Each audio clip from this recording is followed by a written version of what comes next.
Hello friends, तर स्वागत आहे तुमचं आपल्या या यूट्यूब चॅनलवरती. मित्रांनो, चॅनलवर नवीन असाल तर चॅनलला सबस्क्राईब नक्की करा आणि अशाच नवनवीन अपडेट्स पाहत राहा. इतका पैसा आहे तर तुम्ही त्या पैशाचं करणार तरी काय? आरोहीचा हा प्रश्न ऐकून अर्जुन हसला. तिच्या चेहऱ्यावरून हलकेच हात फिरवत तो म्हणाला, हे सगळं तुझ्यासाठीच आहे आणि मी एवढं कमावतोय ते आपल्या भविष्यासाठी, आपल्या येणाऱ्या मुलांसाठी, त्यांना कधीच काही कमी पडू नये म्हणून. पैशांबद्दलची ही गोष्ट ऐकून आरोही लाजली. तिचा चेहरा लाल झाला. तिने आपला चेहरा अर्जुनच्या छातीत लपवून घेतला. अर्जुनही हसला आणि तिलाही घट्ट मिठीत घेतलं.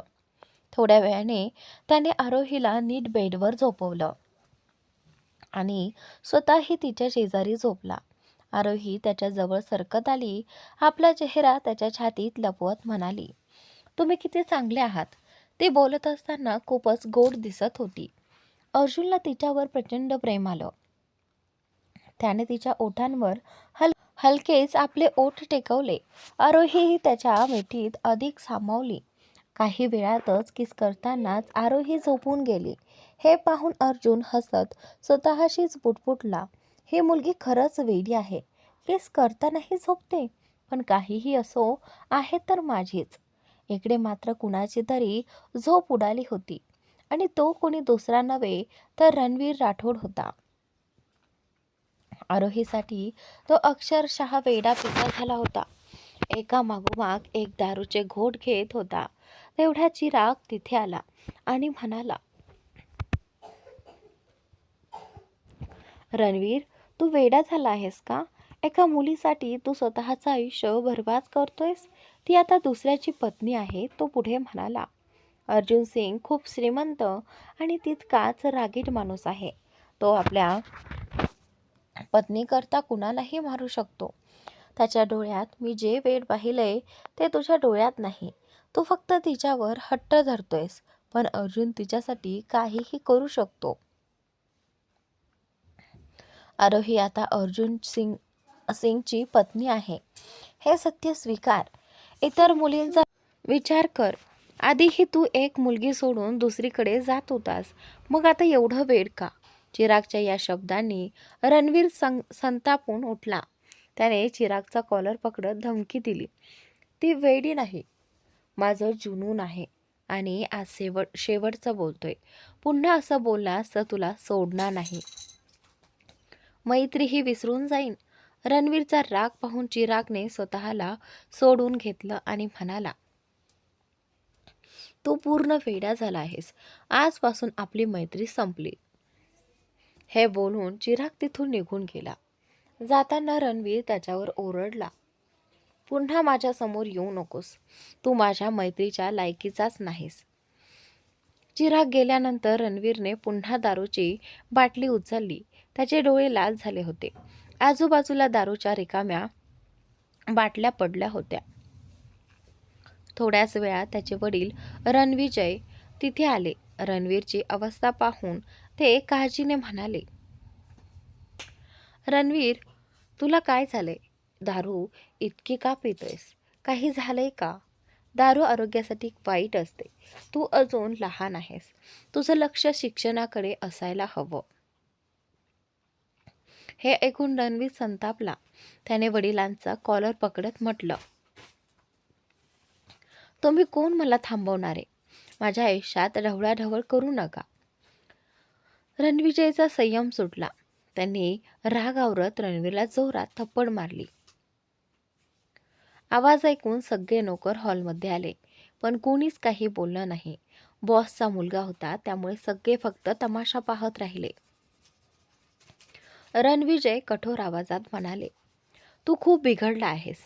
तुला सुधारण्यासाठी आता मला कठोर पावलं उचलावीच लागतील.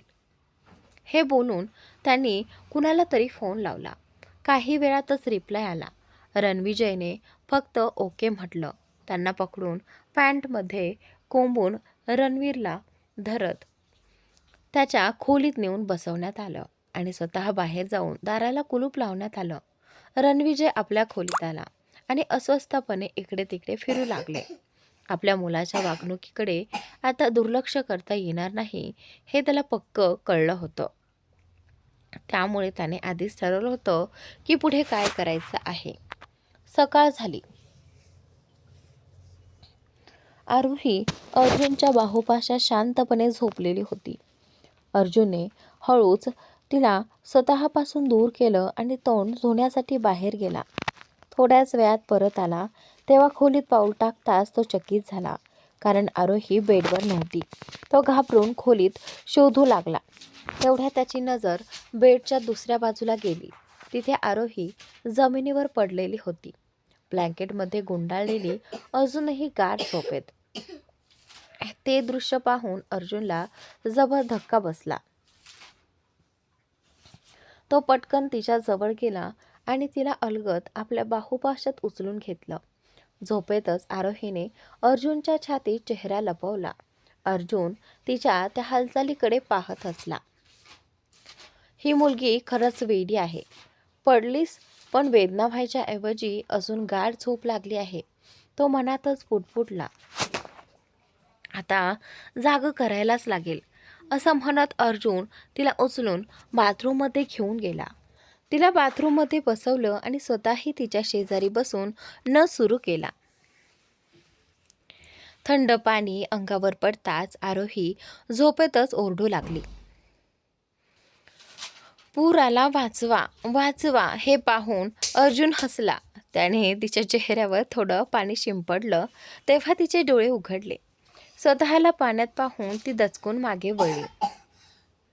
अर्जुन हसत होता. आरोहीने थोड्या रागाने त्याच्याकडे पाहत म्हटलं, ही काय पद्धत आहे?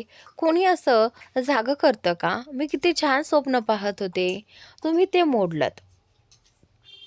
अर्जुन तिच्या चेहऱ्यावर आलेली केसांची बट कानामागे सारत म्हणाला, कसं स्वप्न होतं ते?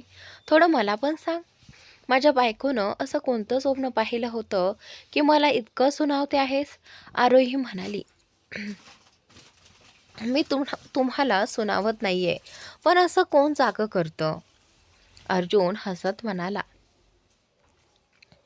तू इतकी गाढ झोपलेली होतीस की झोपेतच खाली पडलीस, तरी तुला काहीच कळलं नाही. एवढं सुंदर स्वप्न पाहत होतीस की पडल्यावरही जाग आली नाही. माझी बायको तर कमाल आहे. पडली पण साधी खरचटही नाही. I am impressed. हे म्हणत अर्जुनने तिच्या ओठांवर आपले ओठ ठेवले. त्याचा स्पर्श अधिक गहिरा होत गेला. त्याचा हात तिच्या पाठीवर फिरला आणि ब्लँकेट बाजूला सरकलं. आरोही आधीच गोंधळलेली होती, पण अर्जुन थांबत नव्हता. क्षणभर तिचे डोळे विस्पारले, पण मग तिनेही डोळे मिटले आणि त्याला साथ दिली. तिचे हात आपोआप अर्जुनच्या केसात फिरू लागले. दोघंही त्या क्षणात पूर्णपणे हरपून गेले. श्वास घ्यायला त्रास होऊ लागल्यावर अर्जुन तिला सोडलं. आरोही जोरात श्वास घेऊ लागली. नंतर अर्जुनने तिचे ओले कपडे बदलले आणि दोघंही अंघोळ करू लागले. आरोही पूर्णपणे स्वतःला त्याच्यावर सोपवत होती, तरीही मनात थोडीशी लाज होती. अंघोळीनंतर अर्जुनने तिला कपडे घालून आपल्या बाहुपाशात उचललं आणि खोलीत आणलं. तिला बेडवर बसवलं आणि स्वतः हेअर ड्रायर आणायला गेला. परत येऊन तो तिचे केस हळुवारपणे सुकवू लागला. आरोही शांतपणे त्याच्याकडे पाहत होती. तिच्या डोळ्यात पाणी तरळलं. अर्जुनने ते पाहिलं आणि लगेच ड्रायर बंद करून विचारलं, काय झालं? रडतेस का? मी दुखावलं का? आरोही काहीही न बोलता त्याच्या गळ्यात मिठी मारून रडू लागली. तिच्या डोळ्यातले अश्रू पाहून अर्जुन घाबरला. त्याने तिचा चेहरा हातात घेत विचारलं, काय झालं आरोही? मी चुकून केस ओढले का? प्लीज सांग. ती रडतच म्हणाली, माझ्या आयुष्यात आल्याबद्दल धन्यवाद. इतकं प्रेम केल्याबद्दल धन्यवाद. कदाचित मागच्या जन्मी काहीतरी चांगलं केलं असेल, म्हणून तुम्हासारखा नवरा मिळाला. हे ऐकून अर्जुन हसला. त्याने कपाळ तिच्या कपाळाला टेकवत म्हणाला, वेडी आहेस? मला वाटलं काहीतरी चुकलंय. मला वाटलं खरंच मी तुला दुखावलंय. अर्जुनच्या शब्दांवर आरोहीच्या चेहऱ्यावर हसू आलं. ते पाहून अर्जुन म्हणाला, असं हसत राहा. रडताना छान वाटत नाहीस, पण हसताना तू खूपच सुंदर दिसतेस. तिचे निळे डोळे चमकत होते आणि ते खूपच गोड दिसत होते. ते पाहून अर्जुन हसत म्हणाला, तू आधी कपडे बदल, नाही तर ते कामही मीच करून देईन. तुला काही हरकत नसेल तर. हे ऐकताच आरोहीने त्याला हलकेच दूर ढकललं आणि म्हणाली, तुम्ही फारच बेशरम झाला आहात. कोण म्हणेल की अर्जुन सिंग एवढा फ्लर्टी स्वभावाचा माणूस आहे. अर्जुन तिच्या जवळ आला.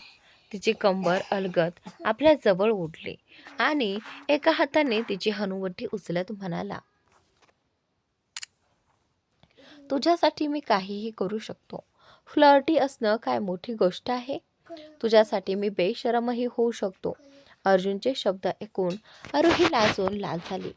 तिने मान खाली घातली आणि थेट अर्जुनच्या छातीत शिरत म्हणाली, तुम्ही माझ्यावर एवढं प्रेम का करता? तुमच्या आयुष्यात पुढे अजून कितीतरी मुली असतील, पण तुम्ही मला का निवडलं? माझ्यात असं काय आहे की तुम्ही माझ्यावर इतकं प्रेम करता? अर्जुन शांतपणे म्हणाला, माझ्या बायकोमध्ये ज्या ज्या गुणांची मला अपेक्षा होती ते सगळे तुझ्यात आहेत.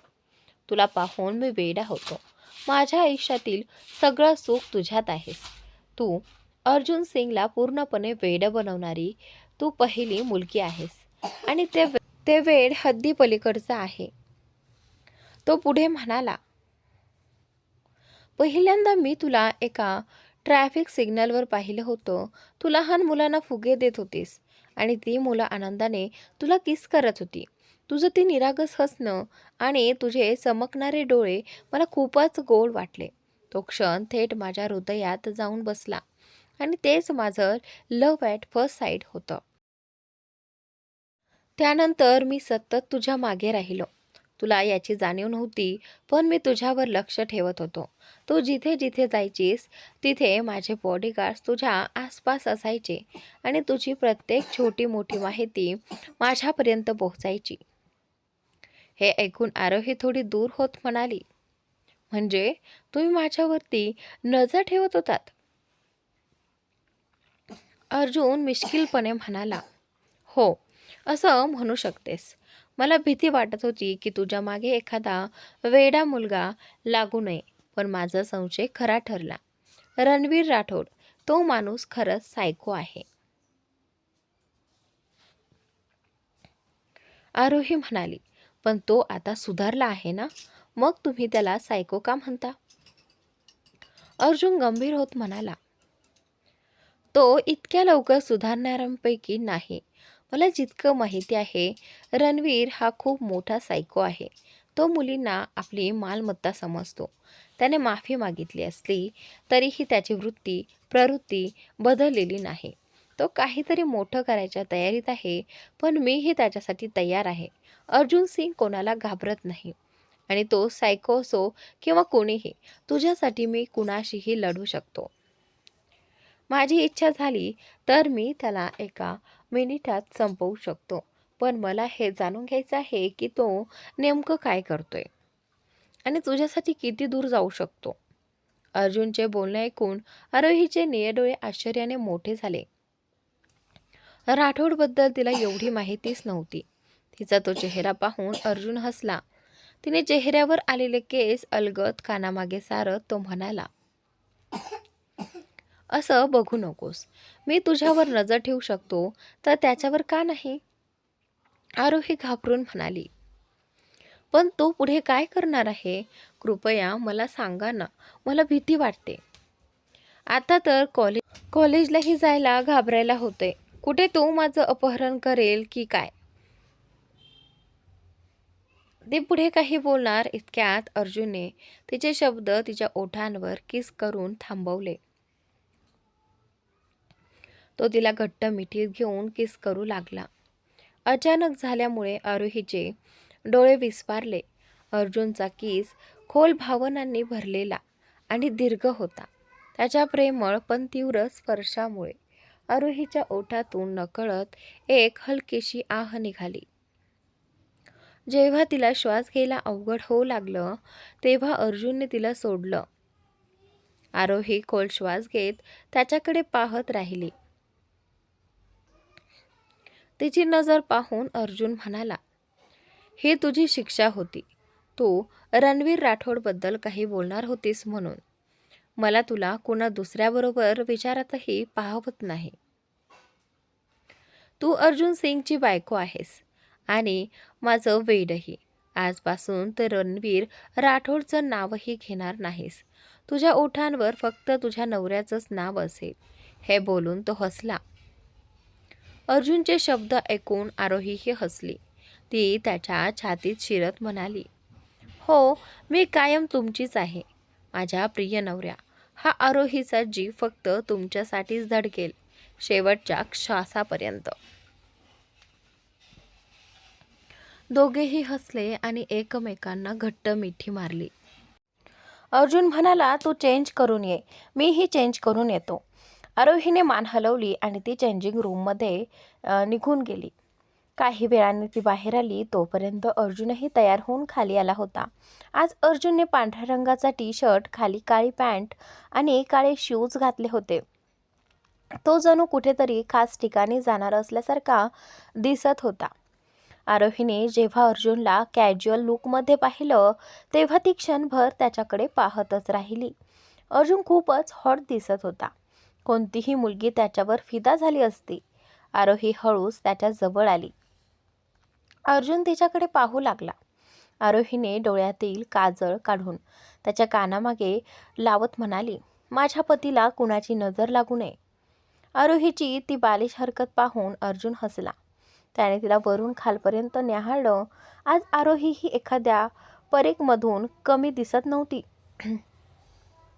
तिनं पांढऱ्या रंगाचा गुडघ्यापर्यंत येणारा शोल्डर कट फ्रॉक घातला होता, ज्यात ती खूपच क्यूट दिसत होती. तिचे लांब केस मोकळे सोडले होते. सजावटीच्या नावाखाली फक्त कपाळावर कुंकू आणि कानात छोटे टॉप्स आणि गळ्यात मंगळसूत्र होतं, जे तिच्या सौंदर्यात अजून भर घालत होतं. अर्जुन म्हणाला, मला वाचवण्याची गरज नाही, उलट तुलाच आहे. आरोही गोंधळलेल्या नजरेने त्याच्याकडे पाहू लागली. तेव्हा अर्जुन हसत म्हणाला, कारण तू इतकी क्यूट आहेस की मला भीती वाटते. कुठेतरी कुणी तुला माझ्यापासून दूर नेऊ नये.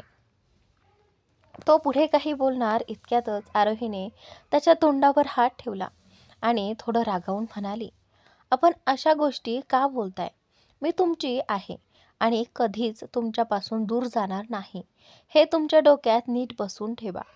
नाहीतर एक दिवस खरंच मी तुमच्यापासून दूर जाईन आणि ते मी करून दाखवेन. ही माझी धमकी आहे, मिस्टर अर्जुन सिंग. हे ऐकताच अर्जुनने तिला लगेच आपल्या छातीत घट्ट धरलं आणि म्हणाला, कधीच नाही. मी तुला कधीही माझ्यापासून दूर जाऊ देणार नाही. आरोही हसत म्हणाली, मग अशा गोष्टी का बोलताय? चला, मला खूप भूक लागली आहे.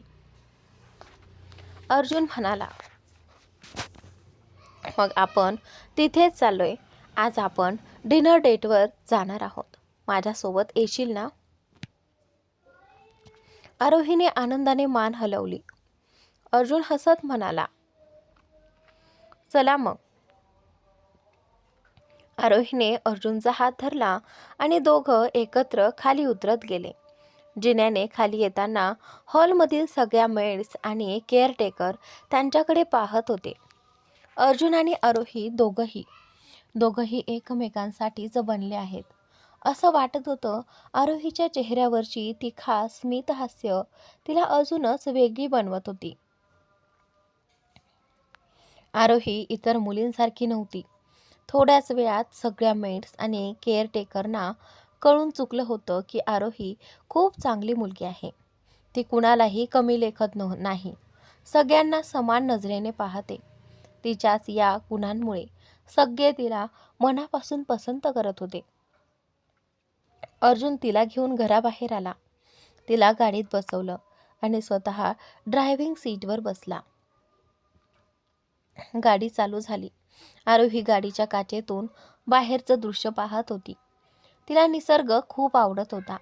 निसर्गावर तिचं प्रेम होतं, खूप प्रेम होतं आणि अर्जुनला हे सगळं माहिती होतं. तसंच तिला लहान मुलांवरही खूप प्रेम होतं. त्यांच्या गाडीच्या मागे अजून 5 गाड्या होत्या. त्या दुसऱ्या कुणाच्या नव्हत्या, तर अर्जुनचे अत्यंत प्रशिक्षित बॉडीगार्ड होते, जे 24 तास अर्जुनसोबत असायचे. थोड्याच वेळात त्यांची गाडी एका हॉटेलसमोर थांबली. ते एक 5 स्टार हॉटेल होतं आणि तेही अर्जुनचंच. आरोहीने हॉटेलकडे पाहिलं आणि 5 स्टार बोर्ड पाहताच तिचे डोळे आश्चर्याने मोठे झाले. अर्जुन गाडीतून उतरला, तिच्या बाजूचं दार उघडलं आणि तिला बाहेर येण्यास मदत करत म्हणाला, "काय झालं? तू कधी 5 स्टार हॉटेलमध्ये आली नाहीस का?" आरोहीने मान हलवली आणि हळू आवाजात म्हणाली, "मी इतक्या मोठ्या हॉटेलमध्ये कधी जेवायला आले नाही. मला कधी संधीच मिळाली नाही आणि माझी इतकी ऐपतही नव्हती." हे ऐकून अर्जुनच्या मनात थोडीशी कळ उमटली. त्याने तिचा हात घट्ट पकडला आणि तिला हॉटेलच्या आत घेऊन गेला. आत प्रवेश करताच मॅनेजर आणि सगळा स्टाफ आधीच त्यांचं स्वागत करण्यासाठी उभा होता. अर्जुनने आरोहीला एका टेबलावर बसवलं. अर्जुनने आधीच विजयला सर्व व्यवस्था करण्याचे आदेश दिले होते. त्यामुळे विजयने आधीच संपूर्ण हॉटेल बुक करून ठेवले होते. याच कारणामुळे त्या हॉटेलमध्ये अर्जुन आणि आरोही यांच्याशिवाय कोणीही नव्हते. आरोही केवळ कुतूहलाने आजूबाजूला हॉटेल निहाळत होती. तेवढ्यात अर्जुनने तिला मेन्यू कार्ड देत म्हटलं, "तुला जे खायचं आहे ते ऑर्डर कर." आरोहीने मेन्यू कार्ड हातात घेतलं आणि त्यातल्या डिशेस पाहताच तिचे डोळे अधिकच विस्फारले, कारण प्रत्येक पदार्थाच्या नावासमोरची किंमत खूपच जास्त होती. ते पाहून ती काही बोलू शकली नाही. शेवटी तिने सगळ्यात स्वस्त डिश निवडून ऑर्डर केली. मेन्यू परत अर्जुनकडे देताना अर्जुनने तिची ऑर्डर पाहिली आणि आश्चर्याने विचारलं, "आरोही, तू इतकी स्वस्त डिश का मागवलीस? तुझा नवरा इतका श्रीमंत आहे की तुला हवं ते खाऊ घालू शकतो." आरोही शांतपणे म्हणाली, "मी जे ऑर्डर केलं आहे तेच खाणार आहे. कृपया माझ्यासाठी जास्त खर्च करू नका. तुम्ही श्रीमंत आहात म्हणून तुमच्या पैशांचा गैरफायदा घेणं मला योग्य वाटत नाही, तेही खाण्यासाठी." अर्जुन हसत म्हणाला, "पण मी तुला खाऊ घालू शकतो." हे बोलून त्याने मेन्यू कार्डवरच्या जवळजवळ सगळ्याच डिशेस ऑर्डर केल्या. वेटर निघून गेला आणि काही वेळातच इतर वेटरसोबत परत आला. त्यांनी टेबलवर एका मागोमाग एक पदार्थ ठेवले आणि निघून गेले. टेबलवर ठेवलेले सगळे पदार्थ आरोहीच्या आवडीचे होते. ते पाहून ती थक्क झाली. आधीच तिला खूप भूक लागलेली होती, त्यामुळे ते पदार्थ पाहून तिची भूक अजूनच वाढली. अर्जुन म्हणाला, "खाऊन घे. हे सगळं मी खास तुझ्यासाठीच ऑर्डर केलं आहे. मी जे काही कमावतो ते फक्त तुझ्यासाठीच आहे. त्यामुळे तुला स्वतःला थांबवायची गरज नाही. तुझा नवरा खूप श्रीमंत आहे." आरोही आपल्या निराशार डोळ्यांनी समोर बसलेल्या अर्जुनकडे पाहत होती. तो तिच्याकडे हसत पाहत होता. ती काही बोलणार इतक्यात अर्जुन म्हणाला, "पण काही नाही, आता शांतपणे खा. इतकं छान जेवण ऑर्डर केलं आहे आणि तू बोलण्यात वेळ घालवतेस." आरोहीने निरागसपणे मान डोलावली आणि गप्प जेवायला लागली. अर्जुन प्रेमाने तिला खाताना पाहत होता. आरोहीने एकदाही मान वर करून अर्जुनकडे पाहिलं नाही, पण तिला माहिती होतं की अर्जुन तिच्याकडेच पाहतोय. काही वेळाने आरोहीचं जेवण झालं. तेवढ्यात अर्जुनने तिला आईस्क्रीम दिली. आईस्क्रीम पाहताच आरोही आनंदाने ती खायला लागली. तिच्या अशा आनंदी चेहऱ्याकडे पाहून अर्जुनलाही खूप समाधान वाटलं. तेवढ्यात अचानक दोघांवर एक फोकस लाईट पडली आणि हलकंसं रोमॅन्टिक म्युझिक वाजू लागलं. आरोही आश्चर्याने अर्जुनकडे पाहू लागली.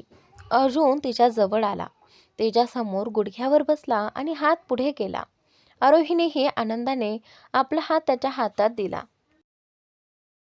अर्जुनने तिची कंबर धरली आणि तिला स्वतःकडे ओढलं. आरोही थेट त्याच्या छातीत येऊन धडकली. तिने मान वर करून पाहिलं तर अर्जुन हसत तिच्याकडे पाहत होता. आरोही लाजली आणि नजर खाली झुकवली. तिने आपलं डोकं अर्जुनच्या छातीवर टेकवलं आणि डोळे मिटले. दोघेही त्या क्षणात पूर्णपणे हरवून गेले होते. अर्जुननेही तिला घट्ट मिठीत घेतलं होतं. थोड्या वेळाने आरोहीनेही मान वर करत म्हटलं, अर्जुन, आता घरी जाऊया. खूप उशीर झाला आहे आणि मला फार झोप येते. अर्जुन हसत म्हणाला, चालेल, पण मी आज ठरवलं होतं की माझ्या बायकोला पूर्ण वेळ देईन, तिला फिरवीन आणि इथे माझी बायको झोपायचीच भाषा करते. ही तर अन्यायाची गोष्ट आहे. हे ऐकून आरोहीने थोडीशी दूर होत त्याच्याकडे रागाने पाहिलं आणि म्हणाली, मी अन्याय करते? मी तुमच्यावर काय अत्याचार केला आहे? मी फक्त एवढंच तर म्हटलंय की मला झोप येते. उलट ही सगळी तुमची चूक आहे. तुम्ही मला इतकं छान जेवण भरवलं की आता झोप येणं साहजिक आहे. जेवण झालं की मला झोप येते. ही माझी सवय आहे. मी झोपेशी तडजोड करू शकत नाही. फिरायला नंतर जाता येईल. आरोहीचं बोलणं ऐकून अर्जुन तिला आश्चर्याने पाहत राहिला. ती पुन्हा त्याच्या छातीवर डोकं ठेवत म्हणाली, मला उचला तुमच्या बाहूंमध्ये. अर्जुन गोंधळून म्हणाला, काय? आणि त्यानंतर इकडे आरोही पुन्हा म्हणाली, मी म्हणते मला तुमच्या बाहूंमध्ये उचला. मी खूप थकले आहे. अर्जुनकडे पर्यायच नव्हता. त्याने हसतच आरोहीला आपल्या बाहूंमध्ये उचललं. अर्जुनने आरोहीला उचलून थेट हॉटेलमधील खोलीत आणलं. अर्जुनच्या कुशीत असतानाच आरोही गाढ झोपली होती. तो एकटक तिच्याकडे पाहत राहिला. लहान निष्पाप बाळासारखी ती त्याला बिलगून झोपली होती. हे दृश्य पाहून अर्जुनच्या ओठांवर आपसुकच हसू उमटलं. तो तिला हळूच बेडवर नीट झोपून स्वतः तिच्या शेजारी झोपला. तिचा शांत चेहरा न्याहाळत तो काही क्षण तसाच पडून राहिला. झोपेतही आरोही खूपच गोड दिसत होती. अर्जुनने तिच्या चेहऱ्यावर आलेले केस हळूच कानामागे सारले आणि कुजबुजत म्हणाला, आरू, आज जशी तू आनंदी होतीस तसंच मला आयुष्यभर आनंदात ठेवीन. तुला कधीच दुःखी होऊ देणार नाही. हा माझा स्वतःशी केलेला शब्द आहे. हे म्हणत त्याने तिच्या कपाळावर हलकेच चुंबन घेतले. अर्जुनच्या त्या स्पर्शावर आरोही झोपेतच मंद हसली. तिच्या चेहऱ्यावरचं ते हसू पाहून अर्जुनच्याही चेहऱ्यावर समाधानाची झळक आली. त्याने तिला जवळ ओढत आपल्या छातीत घट्ट धरलं आणि दोघेही एकमेकांच्या कुशीत शांत झोपेत गेले. आरोही अर्जुनच्या मिठीत सुरक्षिततेचा आणि सुकूनाचा अनुभव घेत होती, तर अर्जुनलाही तिला जवळ धरून गाढ समाधानाची झोप लागली. संध्याकाळी अर्जुनची झोप उघडली. त्याने मनगटावरच्या घड्याळाकडे पाहिलं आणि तो थक्क झाला. आयुष्यात पहिल्यांदाच तो इतका वेळ झोपला होता. त्याने बाजूला पाहिलं तर आरोही अजूनही लहान मुलीसारखी शांत झोपलेली होती. ते दृश्य पाहून त्याच्या चेहऱ्यावर पुन्हा एकदा हसू आलं. त्याने तिच्या कपाळावर हलकेच चुंबन घेत म्हणाला, तू माझ्या आयुष्यात आल्यानंतर मी पूर्णपणे बदललो आहे. जो अर्जुन सिंग वेळेच्या बाबतीत इतका शिस्तबद्ध आणि काटेकोर असायचा, तो आज तुझ्यासाठी सगळं विसरून इतका निष्काळजी झाला आहे. हे सगळं तुझ्या प्रेमाचीच जादू आहे. हे म्हणत त्याने तिच्या ओठांवर हलकेच चुंबन घेतलं आणि उठून ब्लेझर घातला. नंतर तो फोनवर काही महत्त्वाच्या चर्चा करू लागला. थोड्या वेळाने आरोही डोळे चोळत जागी झाली. अर्जुन खोलीत दिसत नसल्याने ती क्षणभर घाबरली. आपण कुठे आहोत हा विचार करत ती गोंधळली. पण लगेचच तिची नजर बाल्कनीकडे गेली, जिथे अर्जुन कोणाशी तरी फोनवर बोलत उभा होता. आरोही बेडवरून उठली आणि नकळत तिची पावलं बाल्कनीकडे वळली. ती मागून जाऊन अर्जुनच्या छातीत बिलगली. अर्जुनला तिची चाहूल लागताच त्याने फोन खिशात ठेवला आणि वळून तिच्याकडे पाहिलं. आरोहीच्या हसऱ्या चेहऱ्याकडे पाहून त्याच्याही चेहऱ्यावर हसू उमटलं. तिचे केस पुन्हा एकदा कानामागे सारत तो हसत म्हणाला, आपल्या पहिल्याच डेटला तुला झोप लागली. वा, माझी बायको तर खूपच मस्त आहे. मी तर तुझ्यासाठी माझी मीटिंग कॅन्सल करून तुला फिरायला नेण्याचा आणि मग एखाद्या रोमॅन्टिक सिनेमा पाहण्याचा विचार केला होता, पण तू माझ्या सगळ्या प्लॅनवर पाणी फेरलंस. हे ऐकून आरोही खळखळून हसली. तिने त्याच्या चेहऱ्यावर हात ठेवत म्हणाली, माझ्या प्रियपती, वेळ आपल्याला पुन्हा पुन्हा मिळत राहील, पण एका नात्यात सर्वात महत्त्वाचं काय असतं हे जास्त गरजेचं आहे. अर्जुनने कुतूहलाने विचारलं, काय असतं ते मलाही सांग. आरोही शांतपणे म्हणाली, एका नात्यात सर्वात जास्त गरज असते ती प्रेम आणि विश्वासाची, आणि हे दोन्ही आपल्या नात्यात भरपूर आहेत. तुम्ही नेहमी माझ्या सोबत उभे राहिलात, त्यामुळे मीही आयुष्यभर तुमच्या सोबत राहीन. सुखात दुःखात प्रत्येक परिस्थितीत वेळच सांगेल की आपलं नातं किती मजबूत आहे. आरोहीच्या या बोलण्याने अर्जुन खूप प्रभावित झाला. इतक्या कमी वयात तिच्यात इतकी समज आणि प्रगल्भता आहे याची त्याला कल्पनाही नव्हती. कदाचित आयुष्यानेच तिला शिकवलं होतं की नातं कसं जपायचं. तो हसत म्हणाला, माझी बायको इतकी हुशार आहे हे मला आज कळलं. हे म्हणत त्याने तिच्या कपाळावर चुंबन घेतलं. आरोही डोळे मिटत हसून म्हणाली, म्हणजे तुम्हाला वाटायचं का की मला काहीच समजत नाही. मी तुमच्यापेक्षा लहान असू शकते, पण नाती कशी तुटतात आणि कधी टिकतात हे मी खूप जवळून पाहिलं आहे. म्हणूनच मला वाटतं की नात्यात दोन गोष्टी अत्यंत महत्त्वाच्या असतात. आजकाल लोक फार लवकर घटस्फोट घेतात, कारण कोणीतरी दुसरं अधिक सुंदर आकर्षक वाटतं. मला असं काहीही नको. मला माझा नवरा माझ्यापासून दूर जाऊ नये, म्हणूनच मी आधीच सांगते, नातं टिकवायचं असेल तर दोन गोष्टी हव्यात, समर्पण आणि विश्वास. या दोन गोष्टींवरच कोणतंही नातं टिकून राहू शकतं. आता मी तुम्हाला एक प्रश्न विचारते, आरोही म्हणाली. या नात्यात आणि तुमच्या आयुष्यात या सगळ्या गोष्टींचं नेमकं महत्त्व काय आहे? अर्जुन शांतपणे तिच्याकडे पाहत म्हणाला, माझ्यासाठीही त्या सगळ्या गोष्टी तितक्याच महत्त्वाच्या आहेत ज्या तू सांगितल्या. मी आजपर्यंत कधीही एखाद्या मुलीकडे चुकीच्या नजरेनं पाहिलं नाही, कारण आजकाल मुलींकडून मिळणारा फसवणूक आणि धोका मी सहन करू शकत नाही. तो थोडा थांबला आणि पुढे म्हणाला, आजकाल अनेक मुली फक्त पैशांसाठीच नाती तोडतात, पण मला माझ्या आयुष्यात अशी मुलगी हवी होती जिला माझ्या भावना समजतील, माझी संपत्ती नाही. आणि तू त्यांच्यापेक्षा पूर्णपणे वेगळी आहेस. तुला नात्यांचं महत्त्व कळतं आणि मी तुझ्यावर मनापासून खूप प्रेम करतो. हे ऐकताच आरोही अर्जुनच्या गळ्यात जाऊन मिठी मारते.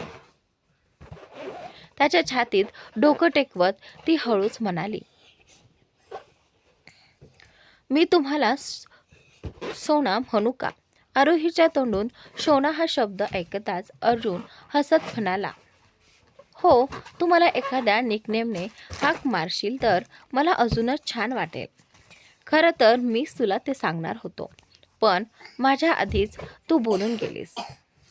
तेवढ्या दरवाजावर टकटक झाली. आरोही लगेच अर्जुनपासून दूर झाली आणि दरवाजा उघडायला निघाली. तेवढ्यात अर्जुन तिला थांबवत म्हणाला, मी पाहतो. आरोही नुकतीच उठल्यामुळे थोडी विस्कटलेली होती. म्हणून ती आत निघून गेली. अर्जुनने दरवाजा उघडला. समोर विजय उभा होता. सॉरी सर, डिस्टर्ब केल्याबद्दल, विजय म्हणाला. पण एक अर्जंट विषय आहे. काय काम आहे? अर्जुनने विचारलं. सर, एक मीटिंग आहे जी आम्ही हँडल करू शकत नाही, विजय म्हणाला. ठीक आहे, अर्जुनने उत्तर दिलं. तेवढ्यात आरोही पुन्हा आली. तिला पाहून अर्जुन म्हणाला,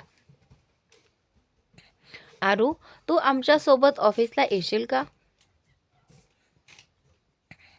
आरोही आनंदाने म्हणाली, हो नक्की, मला तुमचं ऑफिस बघायचं होतं. अर्जुनने तिचा हात हातात घेतला आणि दोघं हॉटेलमधून बाहेर पडले. कारमध्ये बसून ते ऑफिसकडे निघाले. आरोही बाहेरचं दृश्य पाहत होती तर अर्जुन लॅपटॉपवर ऑफिस संबंधी ईमेल्स तपासत होता. ती त्याला डिस्टर्ब करत नव्हती. काही वेळातच कार ऑफिस समोर थांबली. दोघंही कारमधून बाहेर आले. ऑफिस पाहताच आरोहीच्या डोळ्यात आश्चर्य चमकलं. ते ऑफिस इतकं भव्य आणि उंच होतं की अगदी एखाद्या 5 स्टार हॉटेलसारखं दिसत होतं. मोठ्या अक्षरात अर्जुनचं नाव लिहिलेलं होतं, अर्जुन सिंग. आरोहीचं ते विस्मयकारक रूप पाहून अर्जुनच्या चेहऱ्यावर नकळत हसू आलं. आपल्या लहानशा पत्नीच्या बालसुलभ प्रतिक्रिया पाहून त्याला खूप आनंद होत होता. विजयने अर्जुनला कधीही असं हसताना पाहिलं नव्हतं.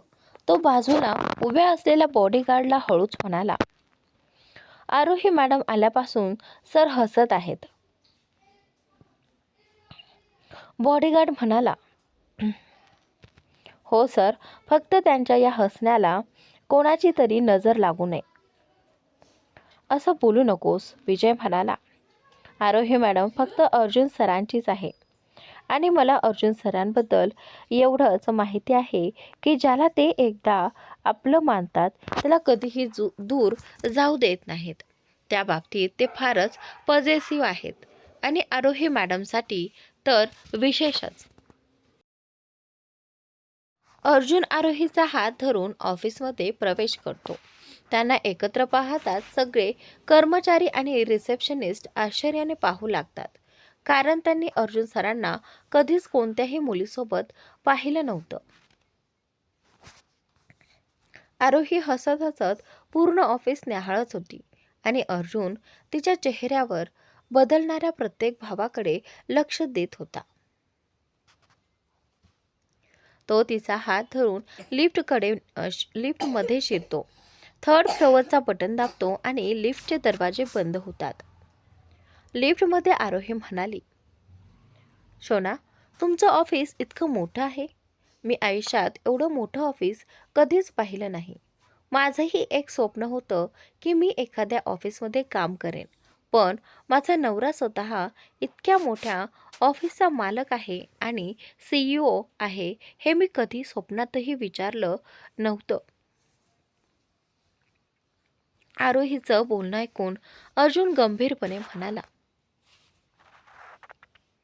जर तुला काम करायचं असेल तर मी तुला थांबवणार नाही, पण माझ्या जिवंतपणी तुला कधीही मजबुरीने काम करावं लागेल अशी वेळ मी येऊ देणार नाही आणि तुला कोणतीही अडचण येऊ देणार नाही. मी तुला कधीही ऑफिसमध्ये काम करू देणार नाही आणि जर तुला काम करायचंच असेल तर तू माझ्या ऑफिसमध्ये नाही आणि दुसऱ्या कोणाच्याही ऑफिसमध्ये जाणार नाहीस. हे ऐकताच आरोहीने अर्जुनच्या गळ्यात हात घालत हसत म्हटलं, अरे वा, माझ्या लाडक्या नवऱ्या, तुला जळजळ होते का? जर मी कुणाच्या दुसऱ्या ऑफिसमध्ये काम केलं तर? तसं पाहिलं तर तू खूपच जास्त जळतोयस आणि तेव्हा तू खूपच गोड दिसतोयस. विशेषतः राग आला की तुझं नाक लाल होतं ना, ते फारच क्यूट दिसतं. हे बोलून आरोहीने अर्जुनच्या नाकावर हलकंसं चुंबन घेतलं. अर्जुन तिच्या खोडकरपणावर हसला. त्याने तिची कंबर आपल्या बाहुपाशात ओढली आणि तिला अगदी जवळ घेत तिच्या ओठांवर आपले ओठ ठेवले. तो किस इतका उत्कट होता की काही क्षणातच आरोहीचा श्वास अडखळू लागला. ते लक्षात येताच अर्जुनने तिला सोडलं आरोही खोल श्वास घेत स्वतःला सावरू लागली. तेवढ्यात लिफ्ट उघडली. बाहेर येताच आरोही अर्जुनकडे रागाने पाहू लागली, तर अर्जुन मात्र खोडकर हसत होता. त्याने तिचा हात धरला आणि तिला लिफ्ट बाहेर घेऊन गेला. त्यांच्या मागे विजयही चालत होता. ऑफिसमधले सगळे कर्मचारी हे दृश्य पाहत होते आणि कुजबूज त्यांची सुरू झाली होती. अर्जुनने आरोहीचा हात धरून तिला थेट आपल्या केबिनमध्ये आणलं आणि स्वतःच्या बॉसच्या खुर्चीवर बसवलं. आरोही लगेच म्हणाली, ही तुमची खुर्ची आहे, मी सोफ्यावर बसते. अर्जुन ठामपणे म्हणाला, नाही, तू इथेच बसणार आहेस, कारण तू माझी बायको आहेस आणि त्या नात्याने या खुर्चीवर तुझा पूर्ण हक्क आहे. आरोही काही बोलणार तेवढ्यात अर्जुन म्हणाला, तू कधी माझं ऐकत नाहीस, पण यावेळी मी तुझं काही ऐकणार नाही. तू शांतपणे इथेच बस, मी तुझ्यासाठी काहीतरी खाण्याचं ऑर्डर देतो. आरोहीने फक्त मान हलवून होकार दिला. अर्जुनने इंटरकॉमवरील एक बटन दाबलं. लगेच विजय आत आला आणि मान झुकवत उभा राहिला. अर्जुन म्हणाला, आरोहीचं नीट खयाल ठेव, मला मीटिंगसाठी जायचं आहे. तिला जे खायचं असेल ते ऑर्डर करून दे. विजयने होकार देत बाहेर पडला. अर्जुन पुन्हा आरोही जवळ आला. आरू, मला एका अर्जंट मीटिंगला जायचं आहे. तोपर्यंत तू इथेच थांब, कुठेही जाऊ नकोस.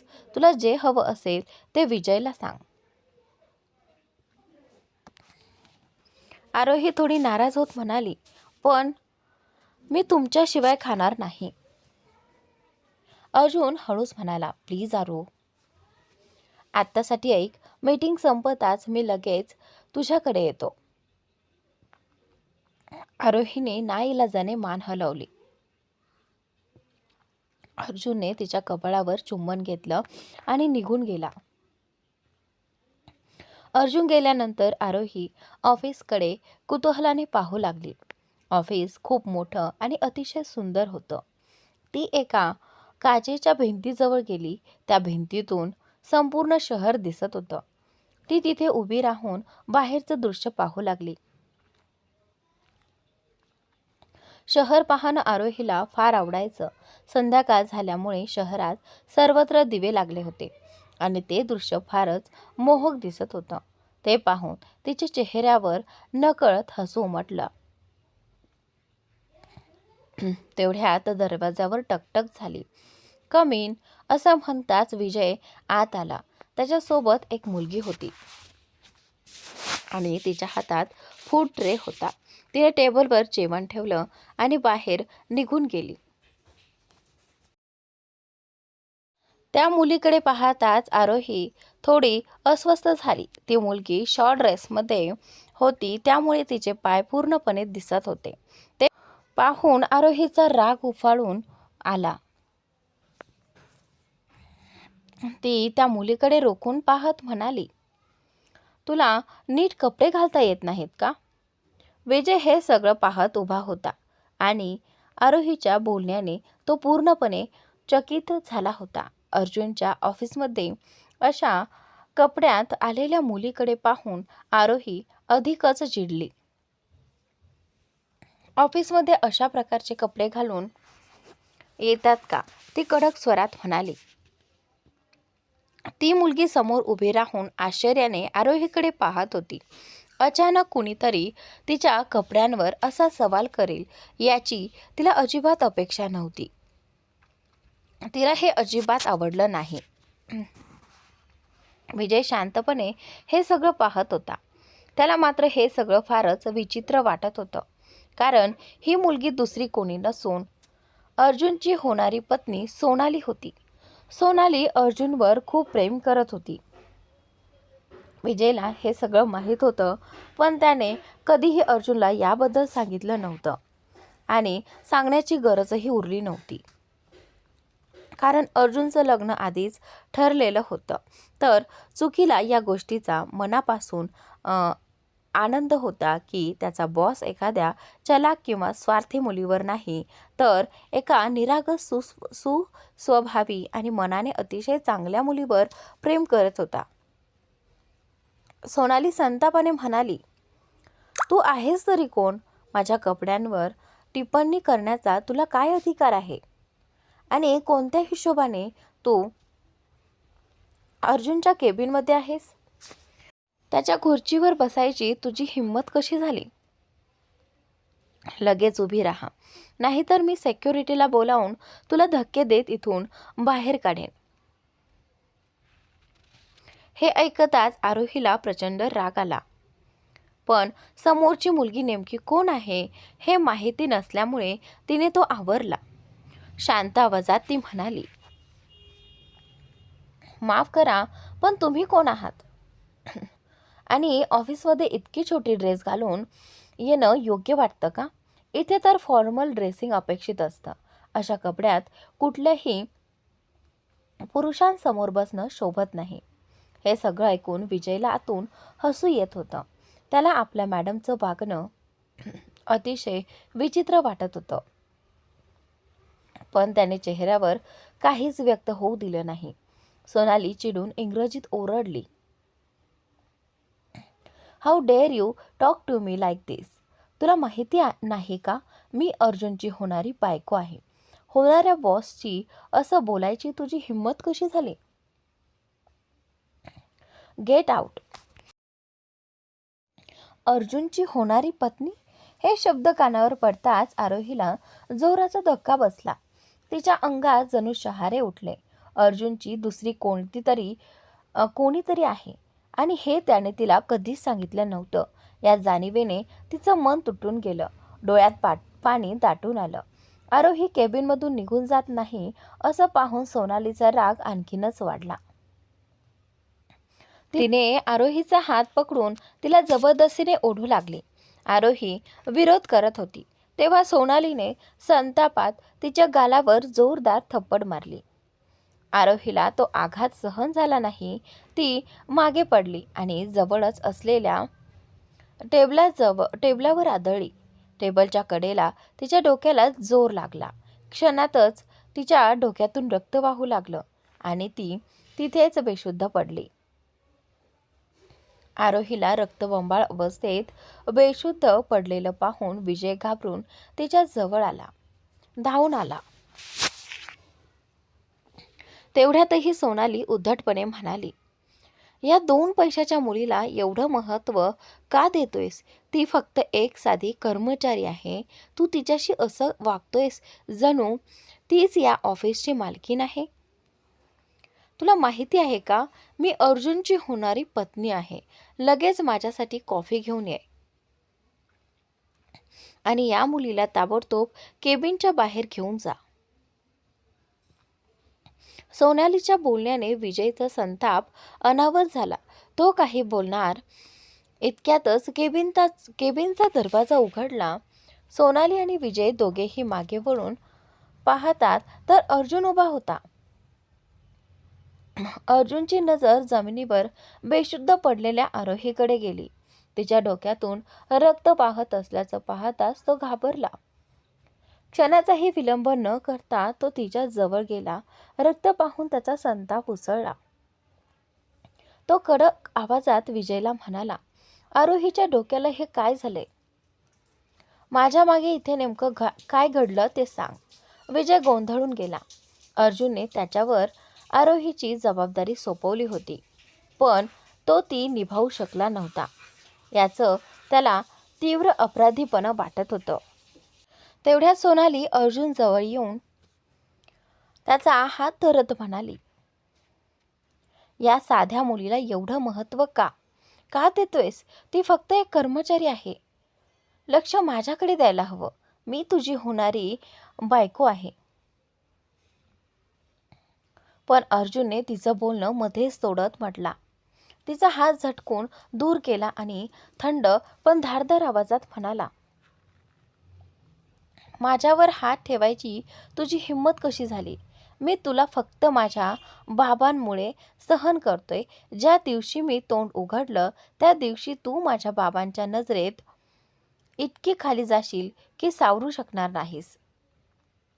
त्यामुळे माझ्यापासून लांबच राहा. असं म्हणत अर्जुनने आरोहीला सावकाश आपल्या कुशीत उचललं आणि जवळच असलेल्या सोफ्यावर झोपवलं. विजयकडे पाहून तो म्हणाला, ताबडतोब डॉक्टरला कॉल कर.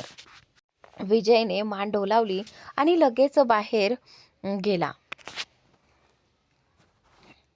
अर्जुनने आपला रुमाल काढून आरोहीच्या चेहऱ्यावरचे केस बाजूला सारले आणि तिच्या डोक्यातील रक्त पुसू लागला. तो प्रचंड घाबरला होता. फक्त काही तासांसाठीच दूर गेला आणि इतकं सगळं घडलं याची त्याला स्वतःवरच चीड येत होती. मी आरूचं ऐकलंच नसतं तर आज तिची ही अवस्था झाली नसती, असं तो मनातच पुटपुटत होता.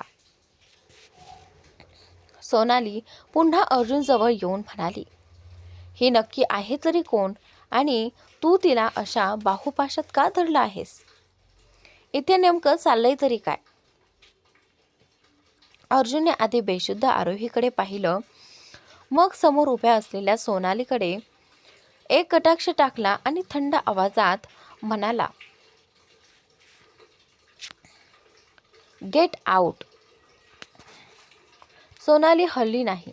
तेव्हा अर्जुन जोरात ओरडला, गेट आउट. अर्जुनचा प्रचंड राग पाहून सोनाली घाबरली आणि एकही शब्द न बोलता लगेच केबिनमधून बाहेर निघून गेली. अर्जुनने आरोहीला आपल्या हातात उचलून सुरक्षितपणे हलवलं आणि तिच्या चेहऱ्यावर अडकलेले केस हळुवारपणे मागे केले. त्यानंतर त्याने रुमाल काढला आणि आरोहीच्या डोक्यावर असलेली जखम तपासू लागला. अर्जुन स्वतःच्या मनात म्हणाला, जर नसतं गेलो तर आरोहीसोबत हे कधीच घडलं नसतं आणि त्याचं मन थोडं हळूहळू शांत झालं. समोरून सोनाली उभी राहिली. सगळं पाहून तिने अर्जुनकडे विचारलं, ही शेवटची मुलगी कोण आहे आणि तुम्ही तिला एवढं महत्त्व का देता? सोनालीला वाटलं की ही फक्त एका सामान्य मुलीचं कौतुक आहे, पण अर्जुनने गुस्सात उत्तर दिलं, गेट आउट. सोनालीने तडकन म्हटलं, तुम्ही मला आपल्या केबिनमधून असं सहजपणे काढू शकत नाही. मी तुमची भावी पत्नी आहे. तुम्ही आपल्या पत्नीशी असं वागू शकत नाही आणि तेही फक्त पैशासाठी. अर्जुनने गडबडीत आणि रागात म्हटलं, याचं उत्तर मी तुला नंतर देईन. सध्या फक्त माझ्या केबिनमधून बाहेर जा. सोनालीने अर्जुनचा राग पाहून थोडं घाबरून लगेच केबिनमधून बाहेर पळ काढली. आज ती पहिल्यांदाच अर्जुनचा राग पाहत होती.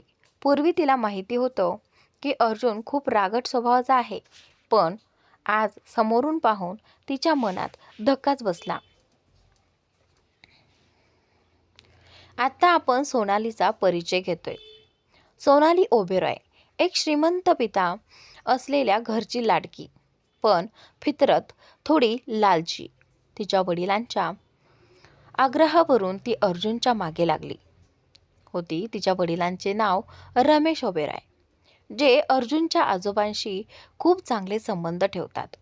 आजोबांनी रमेशला वचन दिलं होतं की त्यांची मुलगी सिंह खानदानाची सून बनेल. सोनाली नेहमी आजोबांच्या समोर एक भोळा साधी मुलगी दिसायची, पण खऱ्या आयुष्यात ती लालची होती. पैशांसाठी ती अर्जुनशी लग्न करण्याची तयारी करत होती. तिचे अनेक बॉयफ्रेंड होते, पण अर्जुनच्या व्यक्तिमत्वाने तिला इतकं प्रभावित केलं की ती त्याची पूर्णपणे दिवाणी झाली. अर्जुन सोनालीची खरी फितरत आधीच जाणून होता, कारण त्याने आधीच त्याबद्दल माहिती घेतली होती. संपूर्ण प्रेझेंट सीन. केबिनमध्ये अर्जुन खूप चिंतित होता.